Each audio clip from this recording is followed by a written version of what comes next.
अस्सलामु अलैकुम वरहमतुल्लाहि वबरकातुहू। आइए आज के इस दर्स में हम रुकू करने का सही तरीक़ा क्या है इसके ताल्लुक़ से हम मालूमात हासिल करते हैं। पिछले दर्स में आपने नमाज में खड़े होने का तरीक़ा क्या है और ख़िरत हमें किस तरह करना चाहिए, क्या क्या चीज़ें ज़रूरी है नमाज में ख़िरत करते वक्त, इसके ताल्लुक़ से आपने पिछले दर्स में सुना है। आज के हम इस दर्स में रुकू करने का सही तरीक़ा सुनने जा रहे हैं।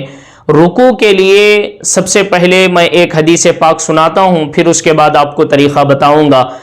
अत-तरग़ीब व तरहीब में इमाम मुंज़री लिखते हैं कि अल्लाह के हबीब अलैहिस्सलातु वस्सलाम ने सहाबा इकराम के मजमे में इरशाद फरमाया कि ऐ मेरे सहाबा, सबसे बुरा चोर नमाज का चोर है। सहाबा इकराम ने अर्ज़ किया कि या रसूलुल्लाह सल्लल्लाहु तआला अलैहि वसल्लम, क्या कोई आदमी नमाज में भी चोरी कर सकता है, नमाज का भी चोर हो सकता है? तो अल्लाह के हबीब अलैहिस्सलातु वस्सलाम ने इरशाद फरमाया, जो रुकू और सजदे अच्छे तरीके से नहीं करता वो सबसे बुरा चोर है। मालूम हुआ कि रुकू और सजदों को सही से नहीं करने वाला नमाज में चोरी करने वाला होता है। और एक हदीस पाक में हुजूर इरशाद फरमाते हैं कि जो रुकू के वक्त पीठ सीधी ना हो जिसकी, उसका रुकू नहीं होगा। तो इस हदीस से भी मालूम हुआ कि जब हम रुकू करेंगे, सही तरीके से रुकू करेंगे तो हमारा रुकू अदा होगा। अगर रुकू हमारा सही नहीं तो फिर नमाज नहीं हो सकती। तो लिहाजा आइए आज आपको प्रैक्टिकल तौर पे बताएंगे कि रुकू करने का सही तरीका क्या है। अब आपको रुकू करके आपको बता रहे हैं कि किस तरह हमारी पीठ सीधी होनी चाहिए, हाथ किस तरह रखना चाहिए और रुकू में हमें क्या पढ़ना चाहिए। अल्लाह अकबर कहते हुए हम जब रुकू में जाएंगे, एक मरतबा अल्लाह अकबर कहते हुए रुकू में जाएं।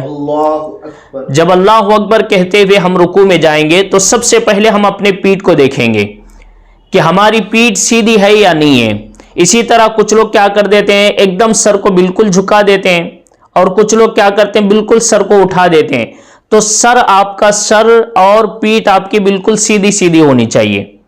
सर आपकी पीठ और सर आपकी बिल्कुल सीधी सीधी होनी चाहिए। पीठ और सर सीधा होगा तो आपकी पीठ बिल्कुल सीधी नजर आएगी। तो सीधी होना ये रुकू में जरूरी है, जिस तरह अभी मैंने हदीस सुनाई है।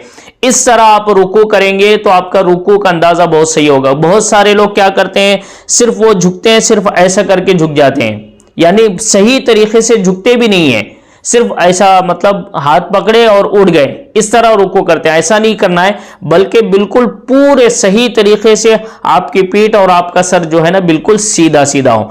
ये तो हो गया आपके पीठ के ताल्लुक से। अब हम हाथ के ताल्लुक से बयान करेंगे कि हाथ आपका किस तरह होना चाहिए। आप घुटनों पर हाथ रखते हैं तो किस तरह रखेंगे। देखिए, जब आप रुकू करेंगे तो आप, बहुत सारे लोग क्या करते हैं, ये रुकू में हाथ बिल्कुल ऐसा चिपका के रखते हैं। तो ऐसे चिपका के रखने से आप याद रखें कि आपका रुकू सही से नहीं हो सकता। क्यों? क्योंकि आपके हाथ जब तक के घुटनों को मजबूती से नहीं पकड़ेंगे, आपका पीठ सीधा नहीं होगा। इसीलिए आप हमेशा ये कोशिश करें कि जब रुकू करेंगे, रुकू में हाथ घुटनों पे रखेंगे तो बिल्कुल अच्छे तरीके से मजबूती के साथ पकड़ेंगे। मजबूती के साथ पकड़ के आप जब रुकू करेंगे तो आपकी पीठ बिल्कुल सीधी होगी। इस बात का हमेशा ख्याल रखें कि मजबूती के साथ आपको अपने घुटनों को पकड़ना है और पकड़ने के बाद आपकी पीठ सीधा है और आप जो है घुटनों को अच्छे तरीके से पकड़े हैं, तो आपकी नजरें जो है आपके पैर के अंगूठों पर होना चाहिए। आपके पैर के अंगूठों पर आपकी नजर होना चाहिए। उसके बाद अब आपको रुकू में पढ़ना क्या चाहिए, कितने बार पढ़ना चाहिए। देखो, रुकू में आप जब जाएंगे तो आपको 3 मरतबा सुबहान रब्बियल अज़ीम, सुबहान रब्बियल अज़ीम, सुबहान रब्बियल अज़ीम पढ़ना है। कम से कम 3 मरतबा पढ़ना है, ज्यादा से ज्यादा आप 5 मरतबा पढ़ सकते हैं, 7 मरतबा पढ़ सकते हैं, 9 मरतबा पढ़ सकते हैं। कम से कम आपको कितनी मरतबा पढ़ना है, 3 मरतबा सुबहान रब्बियल अज़ीम पढ़ना है। आपका ये रुकू मुकम्मल हो जाएगा।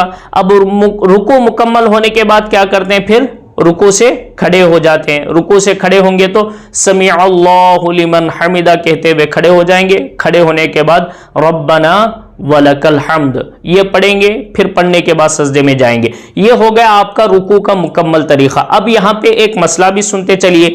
रुकू जब करते हैं तो अगर इमाम के साथ रुकू हम कर रहे हैं, जैसे नमाज चल रही है, आप रुकू में आए, रुकू में आके शामिल हो रहे हैं, تو امام صاحب اگر رکوع میں ہیں، آپ آتے ہی ہاتھ باندھ کے ڈائریکٹ آپ رکوع میں جانا نہیں ہے۔ یہاں پہ بہت سارے لوگ غلطی یہ کرتے ہیں، ہاتھ بالکل اس طرح اللہ اکبر بھی نہیں بولتے، صرف ہاتھ اس طرح باندھ لیتے ہیں اور رکوع میں چلے جاتے ہیں۔ یہاں پہ ایک بات یاد رکھیے، جب امام صاحب رکوع میں ہوں، آپ کو کرنا کیا ہے؟ پیچھے سے آنے کے بعد امام صاحب رکوع میں ہیں، آپ آئیں گے، سب سے پہلے اللہ اکبر بولنا ہے۔ بہت سارے لوگ اللہ اکبر نہیں بولتے، صرف ہاتھ اٹھاتے ہیں، باندھ لیتے ہیں، رکوع میں چلے جاتے ہیں۔ ایسا نہیں کرنا ہے، کیونکہ اللہ اکبر بولنا یہ شرط بھی ہے اور یہ فرض بھی ہے نماز میں۔ اس بات کا خیال رکھیے، امام صاحب اگر رکوع سے اٹھ جاتے ہیں تو اٹھ جانے دیں، لیکن آپ اپنی نماز کو اللہ اکبر بول کے شروع کرنا ہے۔ اگر آپ اللہ اکبر نہیں بولیں گے، صرف ہاتھ اٹھا کے جائیں گے، آپ کی نماز ہی شروع نہیں ہوں گی۔ جماعت ملنا تو دور کی بات ہے، نماز ہی آپ کی شروع نہیں ہوتی۔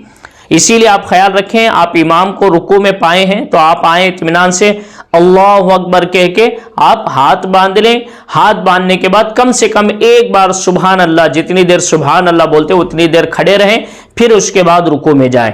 اگر امام کا وہ رکوع آپ کو مل جاتا ہے تو وہ رکعت آپ کو مل گئی۔ اگر رکوع نہیں ملتا، آپ رکوع میں جانے سے پہلے امام صاحب کھڑے ہو گئے تو اب آپ کو وہ رکوع نہیں ملا، آپ کو وہ رکعت پھر بعد میں پڑھنا پڑے گا۔ تو یہ رکوع کے مسائل تھے جو آپ کے سامنے بیان کیے گئے ہیں۔ اللہ سے دعا ہے اللہ تعالی ہمیں اس پہ عمل کرنے کی توفیق عطا فرمائے۔ اگلے درس میں ہم سجدے کے تعلق سے بیان کریں گے۔ السلام علیکم ورحمۃ اللہ۔